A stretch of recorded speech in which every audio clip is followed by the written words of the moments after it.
الحمدللہ والصلاۃ والسلام علی رسول اللہ وعلی آلہ وصحابہ اجمعین، اما بعد۔ میرے برادرز اینڈ سسٹرز، رمضان کا مہینہ الحمدللہ شروع ہو چکا ہے۔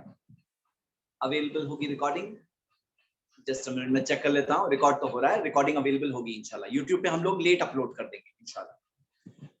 میرے برادرز اینڈ سسٹرز، رمضان کا مہینہ بائی دا فضل آف اللہ کے فضل و احسان سے شروع ہوا ہے، اور یہ مہینہ جو بہت سارے خیر، برکت اور بھلائیوں کا مہینہ ہے۔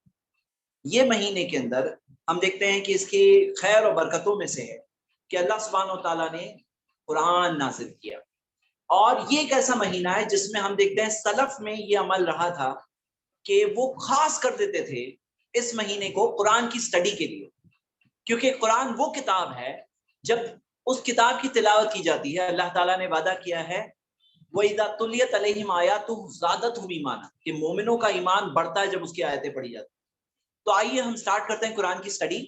ہمارا ٹارگٹ ہوگا انشاءاللہ ہاف این آور کے ٹائم میں ہم انشاءاللہ ایک پارہ کور کریں۔ تو میں ابھی تھوڑا لیٹ سٹارٹ کر رہا ہوں، تو تھوڑا سا اتنا لیٹ ختم کروں گا۔ آپ کو میں بتا دوں یہ پروگرام کنڈکٹ کرنے کا پلان تھوڑا لیٹ بنا۔ میں خود کچھ اور ریکارڈنگ کرنے والا تھا، کوئی اور چیز کی ریکارڈنگ میں فوکس تھا، لیکن میں نے خود ریئلائز کیا کہ نہیں، یہ رمضان قرآن سٹڈی کا منتھ ہے، اور ہمیں اپنے آپ کو اس منتھ میں اللہ کی کتاب کو سٹڈی کرنے میں ڈیڈیکیٹ کرنا چاہیے۔ اسی وجہ سے اپنا پلان دوسرے چیزوں کو پارکنگ کر کے، بھلے ہی لاسٹ ڈے کیوں نہ ہو، ہم نے سوچا کہ کیوں نہ ایک کلاس رکھی جائے جہاں ہم اللہ کے کلام کو سٹڈی کریں۔ میرے برادرز اینڈ سسٹرز، آئیے بنا تاخیر ہم سٹارٹ کرتے ہیں۔ فرسٹ پارے کی شروعات کہاں سے ہوتی ہے؟ سورۃ الفاتحہ سے ہوتی ہے، اور سورۃ الفاتحہ میں ہم دیکھتے ہیں کہ 7 آیتیں ہیں۔ مختصر میں ہم اس کا ترجمہ اور تھوڑی تفصیل دیکھتے ہوئے آگے بڑھتے ہیں، کیونکہ ہمیں پورا پارا کور کرنا ہے تو ہم بہت زیادہ وقت نہیں لگا سکتے ہیں۔ میں تھوڑا سا ریپڈ فاسٹ اسپیڈ میں ہی انشاءاللہ چلوں گا۔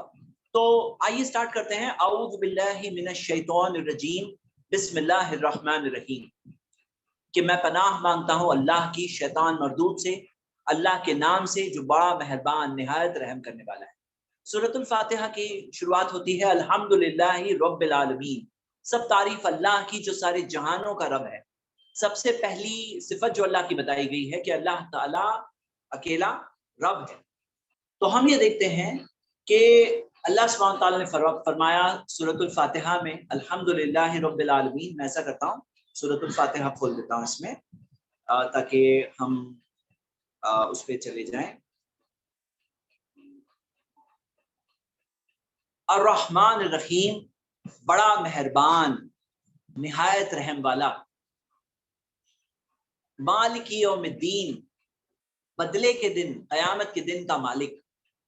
ایاک نعبد و ایاک نستعین، ہم تیری ہی عبادت کرتے ہیں، تجھی سے مدد طلب کرتے ہیں۔ اہدنا الصراط المستقیم، ہمیں ہدایت دے دے، سیدھے راستے کی ہدایت دے دے۔ صراط الذین انعمت علیہم، ان کا راستہ جن پر تیری نعمت ہے۔ غیر المغضوب علیہم ولا الضالین، ان کا راستہ نہیں جن پر تیرا غضب ہے اللہ، ان کا راستہ نہیں جو گمراہ ہو گئے، بھٹک گئے۔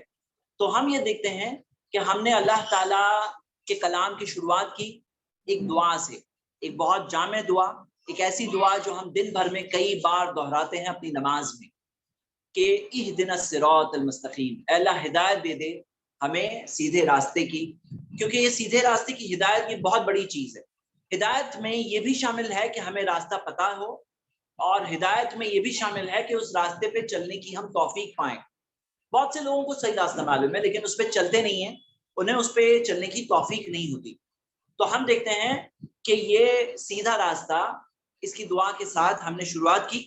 اب آئیے ہم سلیکٹ کرتے ہیں۔ اچھا، میں آپ کو بتا دوں کہ میں نے کچھ آیتوں کو یہاں پہ ڈال کے رکھا ہے سلیکٹ کر کے، ہم صرف انہی آیتوں کو دیکھیں گے، اور جنرلی میں آپ کو پورے سورہ کا ایک خلاصہ بتا دوں گا، جو پورے پارے کا خلاصہ بتا دوں گا۔ میرے برادرز اینڈ سسٹرز، یہ جو سورہ ہے سورہ بقرہ مدنی سورہ ہے۔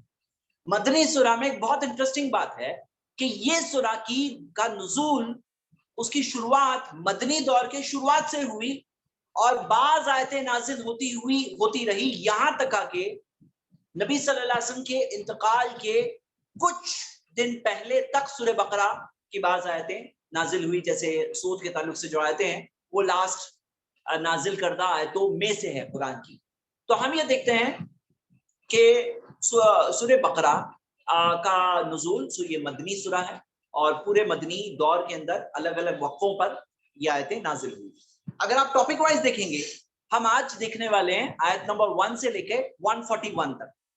1 سے لے کے 141 سورہ بقرہ میں ہے 286 آیتیں. یہ 2.5 پارہ تقریباً سورہ بقرہ ہے. اس میں سے فرسٹ پارہ جس میں آیت نمبر 1 سے 141 تک دیکھیں گے. اب اگر آپ دیکھیں اس کے اندر سیکوینس کیا ہے, دیکھیے سورہ بقرہ کی ایک بہت بڑی اسپیشلٹی یہ ہے کہ سورہ بقرہ میں آپ دیکھو گے کہ لوگوں کا ذکر ہے بنی اسرائیل کے تعلق سے. آج ہم جو آیتیں پڑھنے والے ہیں تو اس میں سے اگر آپ دیکھو گے تو آیت نمبر 40 سے لے کے 123 تک, مطلب آیت نمبر 40 سے لے کر 123 تک بنی اسرائیل کا ذکر آ رہا ہے. ہم دیکھتے ہیں شروع میں آدم علیہ السلام کی سٹوری ہے, اور اس کے بعد میں بنی اسرائیل کی کہانی کے بعد میں ابراہیم علیہ السلام, یعقوب علیہ السلام, ان کی کہانی ہے. مطلب تاریخی لوگوں میں تاریخ کی بات ہے, آدم علیہ السلام سے شروعات ہوتی ہے. ابلیس کے بارے میں ذکر ہے, ابلیس کیسے شیطان بنا, وہ کہانی قرآن میں جو 7 جگہوں پر ہے اس میں یہاں سورہ بقرہ میں بگننگ میں ہے. اور قرآن سورہ بقرہ کی جو شروعات ہوتی ہے تو یہاں پر بگننگ میں دیا گیا ہے کہ قرآن ہدایت کی کتاب ہے, گائیڈنس کی کتاب ہے. جو گائیڈنس ہم طلب کر رہے تھے نا سورۃ الفاتحہ میں, اہدنا الصراط المستقیم, تو اس کا جواب یہاں سے شروع ہو گیا. ہم نے ہدایت طلب کی اللہ تعالیٰ نے ہدایت کی کتاب بھیجی. آدم علیہ السلام کو جب بھیجا گیا تو انہیں کہا گیا کہ اللہ کا راستہ, ہدایت کا راستہ جب آئے گا تو جو لوگ اس راستے پر چلیں گے وہ کامیاب ہوں گے.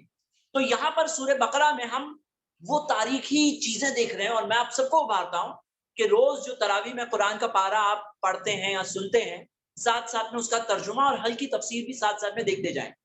اس سے کیا ہوگا, آپ سمجھ پائیں گے کہ کیا ہو کیا رہا ہے. تو یہاں پر اللہ تعالیٰ نے ہمارے لیے کیا رکھا ہے معاملہ, کہ پچھلے لوگوں کو دیکھ کر کے ہمیں عبرت حاصل کرنی. ہمیں دیکھنا ہے کیسے ابلیس بھٹک گیا, ہمیں دیکھنا ہے کیسے بنی اسرائیل بھٹک گئے. تاریخی لوگ ہیں, ہسٹوریکل طور پر, تاریخی طور پر کیسے بنی اسرائیل صحیح راستے پہ تھے, مسلمان تھے اس زمانے کے, کیسے بھٹک گئے, کیا غلطیاں کی انہوں نے, کیا بلنڈرز کیے, کیسے نیک لوگوں کے راستے, کس طرح سے آدم علیہ السلام نے توبہ کی, کس طرح سے ابراہیم علیہ السلام کو اللہ تعالیٰ نے آزمایا, کیسے وہ پاس ہوئے, یعقوب علیہ السلام, اور جو ذکر آ رہا ہے نیک لوگوں کا. تو ہم دیکھتے ہیں کہ سورہ بقرہ کے اندر بہت سارے قانون ہیں, ایمان کے تعلق سے بات ہے. ہم دیکھتے ہیں کہ مسائل بیان کیے گئے, کئی سارے نکاح طلاق کا بہت ڈیٹیل میں ساری چیزیں آنے والی ہیں, نکاح اور طلاق کے سے ریلیٹڈ ہم دیکھیں گے انشاءاللہ وہ بھی.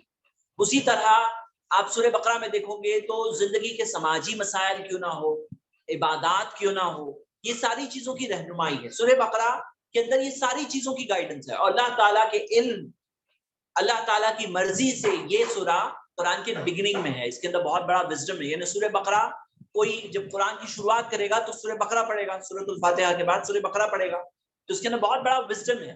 تو آئیے سٹارٹ کرتے ہیں. ہم فرسٹ آیت سے سٹارٹ کر رہے ہیں جو الف لام میم.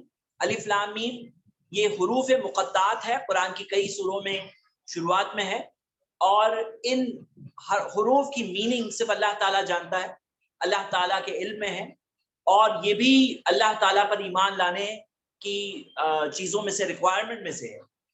اور ہم یہ دیکھتے ہیں کہ اس کے اندر معجزہ بھی ایک موجود ہے کہ یہ حرف الف لام میم یا الف لام را, یہ سارے جو حروف ہیں یہ ہمارے حرف ہیں. انسانوں نے ان حروف کے ذریعے ہی اپنی زبان لکھی ہے اللہ تعالیٰ کی مرضی سے. انہی انسانوں کی زبان کو لے کر اللہ تعالیٰ نے اپنے کلام کو نازل کیا, اور یہی سورہ میں فاتو بسورۃ من مثلہ, ایک قرآن جیسی سورہ لے آؤ, یہ ایک چیلنج ہے. تو جیسے ایک انسانوں کے لیے چیلنج ہے کہ یہ الفاظ یہ تمہارے تو الفاظ ہے, اس سے اللہ تعالیٰ نے قرآن ہدی للناس کو بھیجا. اور ہدی للناس ہونے کے ساتھ ساتھ ہم آیت نمبر 2 پہ آتے ہیں, ذالک الکتاب لا ریب فیہ, یہ وہ کتاب ہے جس میں کوئی شک نہیں, ہدی للمتقین, تقوی والوں کے لیے ہدایت ہے. مطلب ایسے تو قرآن ہدی للناس میں نے پڑھی آیت سورہ ابراہیم کی آیت نمبر 52 ہے, سورہ 14 آیت نمبر 52. یہاں پہ ہدی للمتقین, ہدایت تقوی والوں کے لیے. تو وہ لفظ ہدایت قرآن میں 2 طریقے سے استعمال ہوتا ہے, ایک ہے راستہ بتانا اور ایک ہے راستہ سمجھنا. تو راستہ بتانا جیسے اللہ تعالیٰ نے قرآن میں کہا کہ نبی صلی اللہ علیہ وسلم نے فرمایا انک لا تہدی من احببت، آپ ہدایت نہیں دے سکتے انہیں جن سے آپ محبت کرتے ہو. اور ایک اور جگہ پہ اللہ تعالیٰ نے فرمایا کہ یقیناً آپ راستہ بتانے والے ہو، ہدایت دینے والے ہو. تو ہم دیکھتے ہیں ایک ہے راستہ بتانا، راستہ تو سب کو بتائے گی کتاب، ہدی للناس ہے، یہ سارے انسانوں کو راستہ بتائے گی، لیکن اس سے راستہ سمجھ کر کے راستہ قبول کرنے والے متقین تقوی والے لوگ ہوں گے. اور میرے بھائیوں میں اپنی بہنیں، ہم تقوی والے مہینے میں داخل ہیں. تقوی والا مہینہ چل رہا ہے، سیکھنے والا، لعلکم تتقون والا مہینہ، جس مہینے میں آسمان کی زمین دروازے کھل جاتے ہیں اور جنت کے دروازے کھول دیے جاتے ہیں، جہنم کے دروازے بند کر دیے جاتے ہیں. وہ مہینے میں ہم سب داخل ہیں. یہ تقوی سیکھنے کا مہینہ ہے اور یہ ہدی للمتقین والی کتاب ہمارے سامنے ہے. آگے ہم یہ دیکھتے ہیں کہ تقوی والوں کی خوبیاں دی گئی ہے. یہ آیت نمبر 3، 4 اور 5 میں ایمان والوں کی خصوصیات دی گئی. ایمان والے ہوتے کون ہیں؟ تو الذین یؤمنون بالغیب، غیب پہ ایمان لاتے ہیں.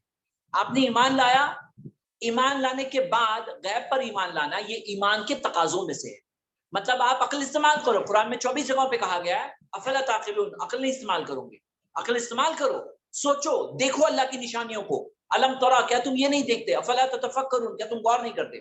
لیکن غور و تفکر کرنے کے بعد جب اللہ نے ایمان کی دولت دے دی تو اب اس کے بعد ایک ریکوائرمنٹ ہے کہ ہمارے اندر تقوی ہونا چاہیے، ہمارے اندر یؤمنون بالغیب ہونا چاہیے. کیوں؟ کیونکہ ہم عقل کی بنیاد سے سمجھ لیے کہ قرآن اللہ کی کتاب ہے. تحقیق کر کے ایک انسان سمجھ گیا کہ آسمان و زمین کا مالک ہے اور وہ ایک ہی ہے، اسی کی عبادت ہونی چاہیے، ہے کہ نہیں؟ سمپل بات ہے کہ کیا نشانیاں نہیں دکھتی آپ کو؟ کائنات کو دیکھ کے نہیں سمجھ میں آتا کیا بغیر بنانے والے کے بن گئی؟ کیا اپنے اندر ڈی این اے وغیرہ سب کو دیکھ کے نہیں سمجھ میں آتا ہے؟ تو ایمان لے آئے. اب ایمان لینے کے بعد ایمان کا تقاضا ہے کہ غیب کی خبروں پر ایمان لاؤ. کیوں؟ کیونکہ آپ کو پتا ہے کہ آپ کی عقل کتنی لمیٹڈ ہے. کوئی چیز ہونے کے بعد ہمیں معلوم پڑتی ہے کہ ارے یہ چیز ہو گئی اور یہ چیز تو ہمارے لیے بری ہے. ہم ایکسپیریمنٹل ٹرائل اینڈ ایرر سے زندگی کی جیتے ہیں. تو کیا کوئی ایسا نہیں ہے جو سب کچھ جانتا ہے؟ تو ہاں ہے، جو ہمارا بنانے والا ہے، کائنات کا بنانے والا ہے، اللہ تعالیٰ ہے. اللہ تعالیٰ سب کچھ جاننے والا ہے اور ہم نے اس پہ ایمان لایا ہے. وہ ہمیں راستہ بتائے گا، ہم اس کے اوپر بھروسہ کرتے ہیں، وہ ہمیں مسگائیڈ نہیں کرے گا، وہ ہمیں راستہ بتائے گا. تو یؤمنون بالغیب، غیب پہ ایمان لانا. ویقیمون الصلاۃ، اور نماز قائم کرتے ہیں. ومما رزقناہم ینفقون، اور جو ہم نے انہیں رزق دیا، رزق بھی اللہ کا دیا ہوا، ینفقون، وہ اس میں سے خرچ کرتے ہیں. مطلب آدمی سوچتا ہے نا میرا مال نہیں، یہ اللہ کا دیا ہوا رزق ہے، اس بات کو سمجھو، اس میں سے خرچ کرتے ہیں. تو یہ ایمان والوں کی خوبی اللہ تعالیٰ نے بتائی. اور پھر اللہ تعالیٰ نے بتایا والذین یؤمنون بما انزل الیک، وہ لوگ جو ایمان لائے ہیں اس پر جو آپ پر نازل ہوا، وما انزل من قبلک، اور جو آپ سے پہلے والوں پہ نازل ہوا، یعنی پچھلی کتابوں پہ ایمان ہے، پچھلے نبیوں پہ ہمارا ایمان ہے. اور ہم یہ مانتے ہیں کہ اللہ تعالیٰ نے پچھلے قوموں کو بھی راستہ بتایا، اللہ تعالیٰ نے کتابیں نازل کی. سب پر ہمارا ایمان ہے، سب کے سب پر ہمارا ایمان ہے. اور ہم یہ بھی مانتے ہیں کہ وہ زمانے اور دور ان لوگوں کے لیے تھی، جب اس کا وقت پورا ہو گیا تو اللہ تعالیٰ نے اپنے علم کی بنیاد پر، اللہ تعالیٰ نے یہ اللہ کا فیصلہ تھا کہ وہ محفوظ نہیں رہی وہ کتابیں، انسانوں کے ہاتھوں نے ان کتابوں کو بگاڑ دیا، جیسے کہ سورہ میں ہم آگے پڑھنے والے ہیں آج. تو بگاڑ دیا، چینج کر دیا. یہ بھی اللہ کے علم میں سے امتحان ہے انسانوں کے لیے، آزمائش ہے کہ وہ ایک نبی کے بعد آنے والے نبی پہ ایمان لاتے ہیں کہ نہیں آتے. کیا ان کے اندر عصبیت، قومیت آ جاتی ہے؟ کیا وہ اپنے قوم کے فالوور بن جاتے ہیں؟ تو یہ ایک امتحان ہے سارے لوگوں کے لیے. آگے بڑھتے ہیں. اللہ تعالیٰ نے فرمایا اولئک علی ھدی من ربہم، یہ وہ لوگ ہیں جو اللہ کی طرف سے، اپنے رب کی طرف سے ہدایت پر ہے. ہدایت یافتہ کون ہے؟ ہدایت کا ڈیفینیشن ہم نے دیکھا، ہدایت طلب کی تھی سورۃ الفاتحہ میں ہم نے، اہدنا الصراط المستقیم، ہدایت والی کتاب ہمارے ہاتھوں میں ہے. اور پھر اس میں ہم دیکھتے ہیں ھدی من ربہم، اللہ کی طرف سے ہدایت پر ہے. واولئک ھم المفلحون، یہ ہے کامیاب لوگ. تو کامیاب لوگ وہ نہیں ہیں جو دنیا کے لوگ کہیں کہ یہ کامیاب ہے، کامیاب وہ لوگ ہیں جو ہدایت پر ہیں. آگے ہم دیکھتے ہیں اب انکار کرنے والوں کی بات ہوتی ہے. ان الذین کفروا سواء علیہم انذرتہم ام لم تنذرہم لا یؤمنون، یقیناً وہ لوگ جو انکار کرتے ہیں. اب جو لوگ انکار کرتے ہیں، دیکھیے کفر کرنے والے الگ الگ طرح کے ہوتے ہیں. تو کفر کرنے والوں میں سے جو لوگ انکار کرنے پہ اتر آتے ہیں، ان کا ایک مرحلہ آتا ہے سواء علیہم انذرتہم ام لم تنذرہم لا یؤمنون، کہ تم چاہے انہیں بتاؤ یا نہ بتاؤ وہ ایمان نہیں لائیں گے. یہ ایک مرحلہ ہوتا ہے. ختم اللہ علی قلوبہم، اللہ تعالیٰ نے ان کے دلوں پر مہر لگا دی ہے. وعلی سمعہم، اور ان کے کانوں پر مہر لگ گئی، سننے کی استطاعت پہ مہر لگ گئی. وعلی ابصارہم غشاوہ، ان کی آنکھوں پر پردہ ہے، وَلَهُمْ عَذَابٌ عَظِيمٌ، ان کے لیے بہت ہی بڑا عذاب ہے، بہت ہی بڑا عذاب ہے. اور یہ عذاب ہے ان کے لیے کہ وہ حق جب انکار کرتے رہے، سننے کے بعد انسنی کرتے رہے، دیکھنے کے بعد اندیکھی بناتے رہے.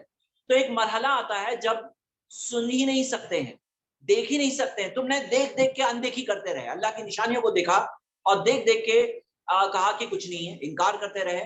تو ایک وقت آتا ہے کہ دل پہ مہر لگ جاتی ہے، آنکھوں پر گویا کہ پردہ آ جاتا ہے، کانوں پہ جیسے کہ مہر لگ جاتی ہے. تو ہم دیکھتے ہیں یہ ہوتا ہے. یہ 2 آیتیں تھی کفر کرنے والوں کے تعلق سے. یقیناً کفر کرنے والوں میں سب برابر نہیں ہوتے، سب کے لیے یہ بات نہیں ہے کہ سب کے سب جیسے ہی انکار کیے سب کے سب پہ مہر لگ گئی. ایک مرحلہ ہوتا ہے، سٹیج ہوتا ہے. تو کفر کرنے والوں کے تعلق سے الگ الگ آیتیں اللہ تعالیٰ نے قرآن میں الگ الگ جگہوں پہ بتایا ہے. یہاں پر ایک سٹیج، ایک مرحلہ ہے، ایکسٹریم سٹیج، آخری سٹیج، جس کے اندر ان کے دلوں پر مہر لگ جاتی ہے. اور ہم سب کو بھی ڈرنا چاہیے، کیونکہ ایک شخص ایمان والا ہو سکتا ہے اور وہ اپنے گناہوں کی وجہ سے کفر تک پہنچ جائے. اور کئی بار ہم دیکھتے ہیں کہ غلط ماحول اور گناہوں کی وجہ سے ایک انسان کئی چیزوں میں پڑ جاتا ہے، گناہ اسے کفر کے دروازے تک پہنچا دیتے ہیں. تو ہم سب کو بھی ڈرنا چاہیے. اسی وجہ سے زندگی میں ہمیشہ یہ رول ہونا چاہیے کہ میں حق بات کو دیکھ کر کے قبول کروں گا، میں آنکھوں سے دیکھ کر کے اندیکھی نہیں بناؤں گا. آئیے ہم آگے بڑھتے ہیں. اب آیت نمبر 8 سے لے کر 20 تک یہ 13 آیتیں ہیں منافقوں کے بارے میں. وَمِنَ النَّاسِ مَن يَقُولُ آمَنَّا بِاللَّهِ وَبِالْيَوْمِ الْآخِرِ وَمَا هُمْ بِمُؤْمِنِينَ. انسانوں میں کچھ ایسے بھی لوگ ہیں جو کہتے ہیں کہ ہم نے ایمان لایا اللہ پر، قیامت کے دن پر، لیکن وہ ایمان والے نہیں ہیں. اللہ تعالیٰ نے بتایا کہ کہتے ہیں لیکن ہے نہیں وہ. تو یخادعون اللہ، وہ جیسے کہ اللہ کو دھوکہ دینے کی کوشش کرتے ہیں. والذین آمنوا، ایمان والوں کو دھوکہ دینے کی کوشش کرتے ہیں. وما یخدعون الا انفسهم وما یشعرون، اور وہ نہیں دھوکہ دیتے سوائے اپنے آپ کو، اور انہیں شعور بھی نہیں ہے، انہیں احساس بھی نہیں ہے کہ وہ دھوکہ صرف اپنے آپ کو دے رہے ہیں. میرے بھائی میری بہنیں، یہ ہے حقیقت وہ سارے لوگوں کی جو انکار کا راستہ لیتے ہیں، جو دھوکہ دینے کا راستہ لیتے ہیں. جیسے مثال کے طور پر آج بھی بہت سارے لوگ اسلام کو گویا کہ بدنام کرنے کی کوشش کرتے ہیں، لیکن کاش کہ ان کو پتا ہوتا وہ اسلام کو کوئی بدنام کر ہی نہیں سکتا، کیونکہ حق ہے، حق ریالٹی ہے. وہ اپنے اوپر ظلم کرتے ہیں، خود کے اوپر ظلم کرتے ہیں، کسی اور کے اوپر نہیں. کیا کرتے ہیں؟ کیونکہ ریالٹی کیا بدل جائے گی؟ کیا حقیقت بدل جائے گی؟ کیا آسمان و زمین کا کوئی اور مالک ہو جائے گا؟ کیا مرنے کے بعد حساب و کتاب نہیں ہوگا؟ اوکے، ہم آگے بڑھتے ہیں. تو اب ہم آگے بڑھتے ہیں. ایک مثال آیت نمبر 11 میں ہے، وَإِذَا قِيلَ لَهُمْ لَا تُفْسِدُوا فِي الْأَرْضِ، جب ان سے کہا جاتا ہے زمین میں فساد مت کرو. قَالُوا إِنَّمَا نَحْنُ مُصْلِحُونَ، وہ کہتے ہیں کہ ہم تو زمین میں اصلاح کرنے والے ہیں، ہم تو زمین میں ریفارم کرنے والے ہیں، سدھار پیدا کرنے والے لوگ ہیں ہم لوگ. تو یہ ان کا ڈسپشن ہے. اللہ تعالیٰ نے فرمایا الا انہم هم المفسدون ولکن لا یشعرون، در حقیقت یقیناً وہی لوگ ہیں جو مفسدون ہیں، فساد کرنے والے ہیں، لیکن انہیں خود بھی اس چیز کا شعور نہیں. آیت نمبر 20 تک پڑھنے کے بعد ہم آگے بڑھتے ہیں. آیت نمبر 21 میں ایک اور مثال آیت نمبر 18 میں ہم دیکھ لیتے ہیں. سم بکم عمی فہم لا یرجعون، کہ اللہ تعالیٰ نے کہا کہ بہرے، گونگے اور اندھے وہ لوگ صحیح راستے پہ واپس نہیں آئیں گے. تو یہاں پر خاص طور سے وہ لوگ جو دیکھ کر اندیکھا کر دیتے ہیں، سن کر انسنی کر دیتے ہیں. تو ایک سٹیج آتا ہے کہ وہ بہرے، گونگے اور اندھے ہو جاتے ہیں. ہاں، حق بات کو قبول نہیں کر سکتے ہیں، کہہ نہیں سکتے ہیں، ایک طرح سے گونگے ہو جاتے ہیں.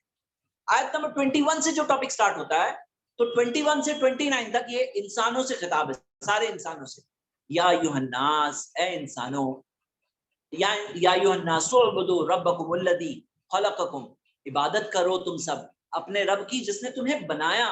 تمہیں بنایا کس نے؟ ذرا سوچو، جس نے تمہیں بنایا اس کی عبادت کرو. اب یہاں پہ سوال کیا ہے؟ جس نے بنایا ہے، توحید ربوبیہ کی بات ہو رہی ہے، بنانے والا وہی ہے، اور اس سے اپیل یہ ہے عبادت بھی اسی کی کرو. لوگ کیا کہتے ہیں؟ مانتے ہیں بنانے والا ایک ہے، لیکن عبادت ہم ان کی کریں گے، ان کی کریں گے، ان کی کریں گے. تو اللہ تعالیٰ نے کہا اعبدوا ربکم الذی خلقکم، اس کی عبادت کرو جس نے تمہیں بنایا، والذین من قبلکم، تم سے پہلے والوں کو بنایا، لعلکم تتقون، تاکہ تم تقوی اختیار کرو. اب یہاں پہ چند اللہ کی نعمتیں ذکر ہے. الذی جعل لکم الارض فراشا، اس نے جس نے زمین کو تمہارے لیے فرش بنایا، والسماء بناء، آسمان کو تمہارے لیے چھت بنایا، وانزل من السماء ماء، اور آسمان سے تمہارے لیے پانی نازل کیا، بھیجا. فاخرج به من الثمرات رزقا لکم، اور وہ پانی سے اللہ تعالیٰ نے نکالا تمہارے لیے پھلوں کو جو تمہارے لیے رزق کے طور پر ہے. فلا تجعلوا للہ اندادا وانتم تعلمون، تو اللہ تعالیٰ کے ساتھ اور شریک مت بناؤ جبکہ تم جانتے ہو، جانتے ہوئے اللہ تعالیٰ کے ساتھ اور شریکوں کو مت بناؤ۔ دیکھیے یہاں پہ کتنا اچھا پیغام ہے، کاش کہ ہم سب مسلمان سمجھتے کہ ہمیں یہ پیغام یا ایھا الناس، اے انسانوں، ان تک پہنچانا ہے، یہ امانت ہے اللہ کی ہمارے پاس، ہمیں پیغام کو پہنچانا چاہیے ان لوگوں تک۔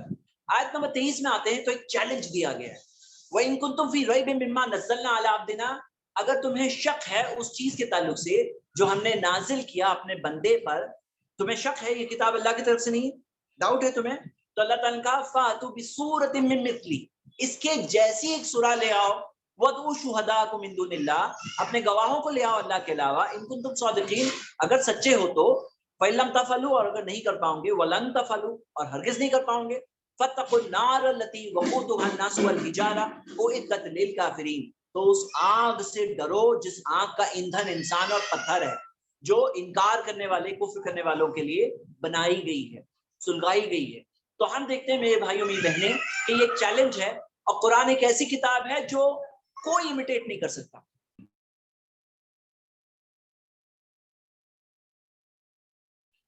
اعدت للمتقین للکافرین، تیار کی گئی ہے انکار کرنے والوں کے لیے۔ اب یہ ایک چیلنج ہے، اور میرے بردرز سسٹرز اگر آپ اسٹڈی کرو گے تو قرآن کے اندر ایسی کئی ساری انمیٹیبل کیریکٹرسٹکس ہے کہ جس کی وجہ سے کوئی انسان اس کتاب کو نہیں بنا سکتا ہے۔ آیت نمبر 26 میں پہنچتے ہیں تو اللہ تعالیٰ نے مثالوں کے تعلق سے کہا کہ اللہ تعالیٰ مثال دینے میں اللہ تعالیٰ شرم نہیں کرتا، لیکن آخر کے ورڈز پر ہم فوکس کرتے ہیں کہ اس کے اندر یہ کہا گیا کہ فَامَّا الَّذِينَ آمَنُوا فَيَعْلَمُونَ أَنَّهُ الْحَقُّ مِن رَّبِّهِمْ، جو ایمان والے ہیں وہ جانتے ہیں کہ اللہ کی طرف سے حق ہے، وَأَمَّا الَّذِينَ كَفَرُوا، اور جو انکار کرنے والے ہیں فَيَقُولُونَ مَاذَا أَرَادَ اللَّهُ بِهَذَا مَثَلًا، کہ اللہ کا کیا ارادہ ہے اس مثال سے، تو اللہ تعالیٰ نے فرمایا يُضِلُّ بِهِ كَثِيرًا، اس کے ذریعے اللہ کئی لوگوں کو گمراہ کرتا ہے۔ اب غور سے سنیے، اللہ کئی لوگوں کو گمراہ ہونے کے لیے چھوڑ دیتا ہے، گمراہی کا راستہ ان کے لیے اللہ تعالیٰ ان کے لیے اوپن کر دیتا ہے۔ کیوں؟ یضل به کثیرا ویہدی به کثیرا، اور بہت ساروں کو اللہ ہدایت بھی دیتا ہے اسی چیز کے ذریعے، سیم بات کے ذریعے۔ وما یضل به الا الفاسقین، لیکن اللہ گمراہ نہیں کرتا سوائے فاسقوں کو۔ جو فاسق ہے نا، جو نافرمان ہے، ان کی نافرمانیاں ہوتی ہے، وہ نافرمانی کا انجام ہوتا ہے، نافرمانی کا انجام ہوتا ہے کہ ان کے لیے گمراہی لکھ دی جاتی ہے۔ کیوں لکھ دی جاتی ہے؟ وہ ان کے کاموں کا۔ اور ہدایت اور گمراہی ایسے نہیں ہے رینڈم آرڈر میں بس کسی بھی شخص کو ہدایت مل گئی کسی کے لیے بھی گمراہی، ایسا نہیں۔ ہدایت کا معاملہ، گمراہی کا معاملہ ان کے کاموں سے کنیکٹڈ ہے، یاد رکھیے۔ یہدی الیہ من اناب، اللہ تعالیٰ نے فرمایا اللہ اسے ہدایت دیتا ہے جو اللہ کی طرف پلٹتا ہے۔ آیت نمبر 29 پہ آتے ہیں تو اللہ تعالیٰ نے بتایا هو الذی خلق لکم ما فی الارض جمیعا، اللہ ہے جس نے تمہارے لیے جو کچھ زمین پر ہے تمہارے لیے تو بنایا ہے۔ تو جو کچھ زمین پر اللہ نے ہمارے لیے بنایا، اسی وجہ سے زمین پہ جو کچھ ہے بائی ڈیفالٹ وہ حلال ہے۔ جو حرام ہے بتا دیا گیا یہ حرام ہے وہ حرام ہے، لیکن اللہ نے کہا میں تمہارے لیے تو بنایا جو کچھ زمین پر ہے، مطلب ہر چیز بائی ڈیفالٹ کیا ہے؟ حلال ہے۔ اور ثم استوى الى السماء فسواهن سبع سماوات، پھر وہ اللہ آسمان کی طرف متوجہ ہوا اور اسے 7 آسمان بنائے، آسمان جو ہے 7 آسمان بنائے، وهو بكل شيء علیم، وہ ہر چیز کا جاننے والا ہے۔ یہاں پہ ایک الگ سیٹ ختم ہوا جو انسانوں کے لیے کچھ، سارے انسانوں کے لیے کچھ باتیں تھی۔ اب آیت نمبر 30 سے آتے ہیں تو آدم علیہ السلام کی سٹوری سٹارٹ ہوتی ہے۔ آدم علیہ السلام کی سٹوری میں پہلے کس طرح آدم علیہ السلام کو بنایا گیا، اور کس طرح اللہ تعالیٰ نے نام سکھائے، اور کس طرح سے یہ جو ہوا، یہ ساری آیتیں ذکر ہے۔ اور اللہ تعالیٰ نے امتحان لیا علم کی بنیاد پر، آدم علیہ السلام کے لیے فضیلت تھی علم کی بنیاد پر۔ اور پھر اللہ تعالیٰ نے فرمایا وَإِذْ قُلْنَا لِلْمَلَائِكَةِ اسْجُدُوا لِآدَمَ، ہم نے فرشتوں سے کہا کہ سجدہ کرو آدم کے آگے، سجدہ کرو۔ یہ کون سا سجدہ تھا؟ سجدہ تعظیمی تھا، اور سجدہ تعظیمی پہلے کی امتوں تک تھا، لیکن پھر نبی صلی اللہ علیہ وسلم کی امت میں اس سجدے کو بھی منع کر دیا گیا۔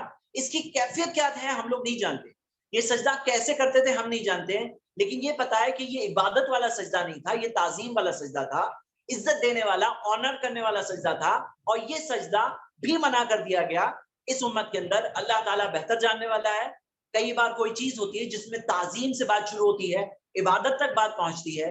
یہ امت آخری امت ہے، محمد صلی اللہ علیہ وسلم کے بعد کوئی اور پیغمبر اور رسول نہیں آنے والا ہے جو اصلاح کرے گا لوگوں کی، تو اس امت کے لیے یہ کیا گیا کہ یہ سجدہ منع کر دیا گیا۔ اب ہم دیکھتے ہیں فرشتوں سے کہا گیا تھا کہ وہ سجدہ کریں، یعنی عزت دے، آنر کریں، وہ سجدہ تعظیم کے ذریعے عزت دے آدم کو. کیوں؟ اللہ تعالیٰ نے آدم علیہ السلام کو بہترین مخلوق بنایا. فسجدو سب نے سجدہ کیا، الا ابلیس سوائے ابلیس کے. اب یہ پڑھ کر شاید کسی کے ذہن میں آ سکتا ہے کہ کیا ابلیس بھی فرشتوں میں سے تھا؟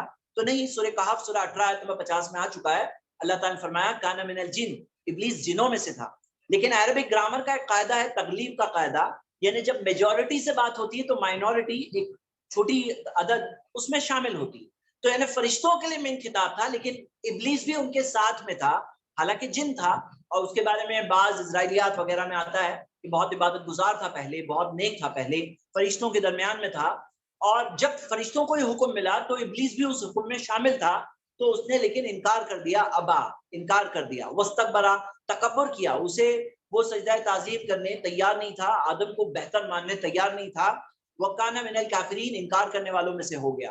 اور دوسری سورہ میں آتا ہے انا خیر منہ، اس نے کہا کہ میں اس سے بہتر ہوں. یہاں پہ شروعات ہوئی ابلیس کس طرح سے نیک لوگوں کی بظاہر لسٹ میں تھا، لیکن وہاں سے باہر ہو کر آ گیا وہ انکار، کافرین والی انکار کرنے والوں کی لسٹ میں. آپ دیکھ رہے ہو کہ ابلیس کہاں سے کہاں آ گیا. اب آگے ہم دیکھتے ہیں کہ یہ پوری سٹوری کے اندر ہم آگے یہ دیکھتے ہیں کہ آدم علیہ السلام نے توبہ کیا، ابلیس نے تکبر کیا. غلط تو دونوں نے کیے تھے. آدم علیہ السلام نے بھی اللہ کی نافرمانی کی، جو پیڑ سے کھانے منع کیا گیا تھا وہ پیڑ سے کھائے آدم علیہ السلام، ماں ہوا نے.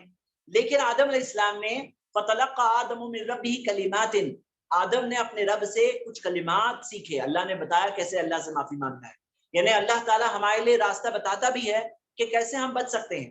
فتاب علیہ، اللہ تعالیٰ نے اس کی توبہ قبول کی. انہ، آدم علیہ السلام کی، انہ هو التواب الرحیم، یقیناً اللہ تعالیٰ بار بار پلٹنے والا، رحم کرنے والا ہے. تو آدم علیہ السلام کی توبہ قبول ہوئی، اور توبہ کی مثال بنے آدم علیہ السلام. ہم سب کے لیے مثال ہے کیونکہ ہم سب انسان ہیں، انسانوں سے خطائیں ہوتی ہیں. کل ابن آدم خطاء. آگے بڑھتے ہیں، آیت نمبر 38 پہ غور کریے. قلنا اہبطوا منہا جمیعا، تم سب کے سب نیچے جاؤ.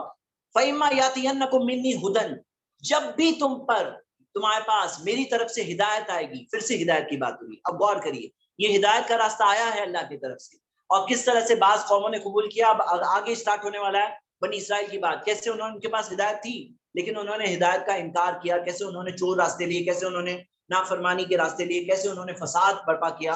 جو فساد برپا کیا بنی اسرائیل مسلمان ہونے کے معاملہ کہہ کر، جیسے منافقوں کے بارے میں ہم نے دیکھا، وہی چیزیں بنی اسرائیل میں بہت سارے لوگوں میں پائی جاتی تھی. تو تم میں سے جو ہدایت کے راستے پر چلے گا، فمن تبع ہدایا، جو میری ہدایت کے راستے پر چلے گا، فلا خوف علیہم ولا هم يحزنون، اس پہ نہ خوف ہوگا نہ غمگین ہوں گے. سورہ بقرہ کی مین تھیم ہدایت ہے. ایکچولی ایک تھیم جو ہے ہدایت ہے، جو سورہ فاتحہ میں ہم نے مانگے، اہدنا الصراط المستقیم. آگے بڑھتے ہیں، آیت نمبر 40 سے بنی اسرائیل کا جو ڈسکرپشن سٹارٹ ہوتا ہے، 40 سے لے کر 123 تک چلنے والا ہے. یا بنی اسرائیل اذکروا نعمتی التی، اے بنی اسرائیل یاد کرو میری نعمت کو، انعمت علیکم، جو میں نے تم پر کی، واوفوا بعہدی، اور میرے وعدے کو پورا کرو، اوفی بعہدکم، میں اپنے وعدے کو پورا کروں گا، تم وعدہ پورا کرو میں بھی پورا کروں گا.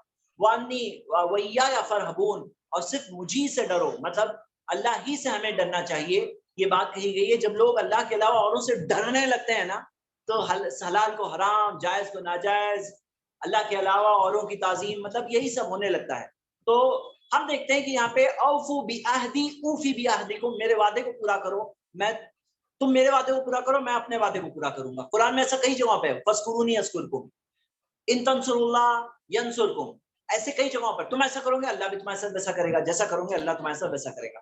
آیت نمبر 42 میں آتے ہیں تو ابھی ایک عبرت کی بات ہے. اللہ تعالیٰ نے حالانکہ بنی اسرائیل سے کہا ہے، لیکن ہم سب کو بھی سمجھنا چاہیے، وَلَا تَلْبِسُوا الْحَقَّ بِالْبَاطِلِ، حق پر باطل کو کی چادر مت چڑھاؤ، حق کو اور باطل کو خلط ملط تم مت کرو. وَاقْتُمُوا الْحَقَّ وَأَنْتُمْ تَعْلَمُونَ، حق کو جانتے ہوئے اونچتے ہوئے چھپاؤ مت، حق کو مت چھپاؤ. اور اللہ سبحانہ وتعالیٰ نے آیت نمبر 44 میں کہا تھا تَأْمُرُونَ النَّاسَ بِالْبِرِّ، کیا تم لوگوں کو اچھائی کا حکم دیتے ہو، وَتَنْسَوْنَ أَنفُسَكُمْ، اپنے آپ کو بھول جاتے ہو، لوگوں کو صحیح راستہ بتاتے ہو، خود اپنے آپ کو بھول جاتے ہو. وَأَنْتُمْ تَتْلُونَ الْكِتَابَ، تم کتاب بھی پڑھتے ہو، أَفَلَا تَعْقِلُونَ، کیا تمہارے پاس عقل نہیں ہے؟ تم سمجھدار ہوتے تو لوگوں سے کہتے لوگوں جاؤ جنت وہاں ہے لیکن میں جہنم. ایسے تمہارے اندر عقل نہیں ہے کیا؟ سب کو بول رہے ہو جاؤ جنت اور خود اپنے آپ کو جہنم میں رکھ رہے ہو. عقل نہیں ہے کیا؟ تم سوچو تو صحیح، ایسا کیوں کر رہے ہو اپنے ساتھ، ایسا کیوں کر رہے ہو؟ اللہ تعالیٰ نے جیسے ڈانٹا ہے کہ ایسا کیوں اپنے آپ کو بھول رہے ہو. اور پھر آتا ہے وَاسْتَعِينُوا بِالصَّبْرِ وَالصَّلَاةِ، مدد حاصل کرو صبر کے ذریعے، صلاح کے ذریعے. وَإِنَّهَا لَكَبِيرَةٌ إِلَّا عَلَى الْخَاشِعِينَ، یقیناً نماز مشکل ہے. کس کے لیے مشکل ہے؟ لوگوں کے لیے. کبیرۃ مشکل ہے، بڑی چیز ہے ان کے لیے، مشکل چیز ہے نماز. لیکن کس کے لیے مشکل نہیں ہے؟ سوائے ان کے لیے جن کے اندر خشوع ہوتا ہے، مطلب جو ہمبل ہوتے ہیں، جو اللہ کے سامنے جھکنے والے لوگ ہیں، وہ لوگوں کے لیے مشکل نہیں ہوتی. اور پھر اگلی آیت میں ہے الذین یظنون انہم ملاقو ربہم، وہ لوگ جو یہ گمان کرتے ہیں کہ اللہ ہی سے ملاقات ہونے والی، وانہم الیہ راجعون، اور وہ اللہ کی طرف واپس لوٹیں گے. تو یہ ہم دیکھتے ہیں کہ آیت نمبر 45 ہم نے دیکھے. جی ہم آگے بڑھتے ہیں. آیت نمبر 48 میں جب آتے ہیں تو اللہ تعالیٰ نے فرمایا وَاتَّقُوا يَوْمًا، اس دن سے ڈرو، لا تجزی نفس عن نفس، جس دن ایک نفس دوسرے نفس کے کام نہیں آئے گا، شیئن، کسی چیز میں کام نہیں آئے گا، ولا يقبل منها شفاعۃ، شفاعت سفارش نہیں قبول کی جائے گی. سفارش نہیں قبول کی جائے گی سے کیا مراد؟ دیکھیے سفارش کا معاملہ آپ سمجھ لیجئے. سفارش اللہ تعالیٰ نے آیت الکرسی میں آگے اسی سورہ میں فرمایا ہے کہ اللہ سے کے سامنے نہیں سفارش الا ماشاء اللہ، سوائے وہ جو اللہ چاہے. تو حقیقت میں کس کی مرضی ہے؟ اللہ کی مرضی. تو بعض لوگوں کے لیے سفارش نہیں قبول کی جائے گی. یہ وہ لوگ ہیں جو شرک کرنے والے، کفر کرنے والے، ان کے لیے کوئی سفارش کا معاملہ نہیں. اور سفارش اللہ کے طرف سے ہے، اور جو اللہ تعالیٰ چاہے اس کے ذریعے ہی ہے، مطلب فائنل فیصلہ اللہ ہی کا ہے. تو اللہ تعالیٰ نے فرمایا وَلَا يُقْبَلُ مِنْهَا شَفَاعَةٌ وَلَا يُؤْخَذُ مِنْهَا عَدْلٌ، نہ بدلے میں کچھ لیا جائے گا، وَلَا هُمْ يُنصَرُونَ، نہ ان کی مدد کی جائے گی. آیت نمبر 65 میں آتے ہیں تو اللہ تعالیٰ نے سبت کے تعلق سے، جو سبت منا تھا، اب یہاں پہ مثالیں چل رہی ہیں بنی اسرائیل کی نافرمانیوں کی مثالیں، جو ہم سب کے لیے عبرت ہے. میں آپ سب کو ابھارتا ہوں، ضرور وہ مثالیں پڑھیے اور ہم سب بھی عبرت حاصل کریں کہ جیسے وہ مسلمانوں نے کیا، اس زمانے کے مسلمان تھے، ہمیں نہیں کرنا چاہیے. اللہ تعالیٰ نے فرمایا وَلَقَدْ عَلِمْتُمُ الَّذِينَ اعْتَدَوْا مِنْكُمْ فِي السَّبْتِ، جو لوگوں نے سبت کے معاملے میں حد تجاوز کیا، تو اللہ تعالیٰ نے فرمایا کہ ان کے تعلق سے کیا کہا گیا تھا؟ کونوا قردۃ خاسئین، کہ بن جاؤ بندر، ہاں، خاسئین یعنی کہ ڈسپائزڈ، جیسے ذلیل بھی کیا گیا اور بندر بھی بنایا گیا. اور آیت نمبر 67 میں آتے ہیں تو اللہ تعالیٰ نے فرمایا وَإِذْ قَالَ مُوسَىٰ لِقَوْمِهِ، موسیٰ نے اپنی قوم سے کہا إِنَّ اللَّهَ يَأْمُرُكُمْ أَن تَذْبَحُوا بَقَرَةً، اللہ نے حکم دیا ہے کہ تم ایک بچڑے کو ذبح کرو، گائے کو ذبح کرو. تو کیا کہا وہ لوگوں نے؟ اب یہاں پر وہ لوگوں کو کرنا نہیں تھا. کیوں؟ کیونکہ ان کے دلوں میں گائے کی محبت آ گئی تھی اور وہ اس کی عبادت بھی کرنے لگے تھے، اور انہیں وہی چیز کی قربانی دے کرنے کہا گیا. تو انہوں نے کہا قالوا تتخذنا ہزوا، کیا آپ ہمارا مذاق تو نہیں اڑا رہے ہو، مطلب مذاق تو نہیں کر رہے ہو؟ تو قال اعوذ باللہ ان اکون من الجاہلین، موسیٰ علیہ السلام نے کہا کہ میں اللہ کی پناہ مانگتا ہوں میں جاہلوں میں سے نہ ہو جاؤں. تو میرے برادرز اینڈ سسٹرز، آج کیونکہ تھوڑے سے کچھ ڈیفیکلٹی ہوئی، سٹارٹ کرنے میں بھی لیٹ ہوا اور شروع میں تھوڑا تعارف بھی دینا تھا، تو ہم انشاءاللہ یہ جو آدھا پارا تقریباً چھوٹ گیا ہے، آج ہم آیت نمبر 67 پہ روکتے ہیں آج کی کلاس، اور چند سوال لے لیتے ہیں انشاءاللہ. تو ہم انشاءاللہ کل کور اپ کریں گے، انشاءاللہ کل کور اپ کریں گے، اور کل 10:30 شارپ ہمیں سٹارٹ کرنا ہے. تو چلیے سوالات میں لے لیتا ہوں چند سوال، اور سوالات کل کا خوبصورت رمضان کو انٹروڈیوس کر دو، کل کی کلاس جو صبح میں 11 بجے کی.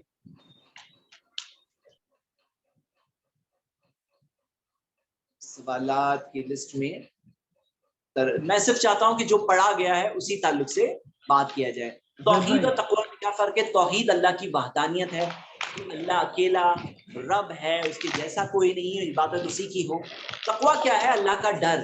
ایک انسان میں توحید ہو سکتا ہے لیکن اللہ کا ڈر ابھی تک نہیں آیا ہے، اللہ کا ڈر نہیں آیا. ایمان سے شروعات ہوتی ہے، کیونکہ ایمان ہے تو ایمان تقویٰ تک پہنچائے گا. تو ایمان میں توحید ایمان کا حصہ ہے، تو ایمان اس کا تقویٰ تک پہنچائے گا. الذین آمنوا وکانوا یتقون. تو ہم دیکھتے ہیں یہ تقویٰ کا معاملہ ہے. ایک اور سوال کہ زید بھائی جو کل صبح کا جو پروگرام ہے اس کو بھی انٹروڈیوس کر دو نا پلیز. یہ ایسی کوئی چیز ثابت نہیں ہے کہ 3 بار سورۃ الفاتحہ. یاد رکھنا، کوئی بھی اگر آپ کو عبادت کی چیز میں کہے کہ یہ چیز اتنی بار کرو، یہ چیز اتنی بار کرو، تو اس کے لیے قرآن و حدیث سے پروف ہونا ضروری ہے. اگر پروف نہیں ہے نا تو ہم عبادت میں نہیں کر سکتے. 3 ہو، 30 ہو، 300 ہو، وہی چیز کر سکتے ہیں جو قرآن و حدیث میں پہلے سے موجود ہے. تو کوئی اگر آپ سے کہتا ہے آپ کو ایک عادت بنانی ہے، یہ کہنا ہے کہ آپ کے پاس کوئی پروف ہے اور پروف مانگنا ہے. اور آفیشیلی ہماری کلاس ختم ہو گئی کیونکہ وقت زیادہ ہو گیا ہے.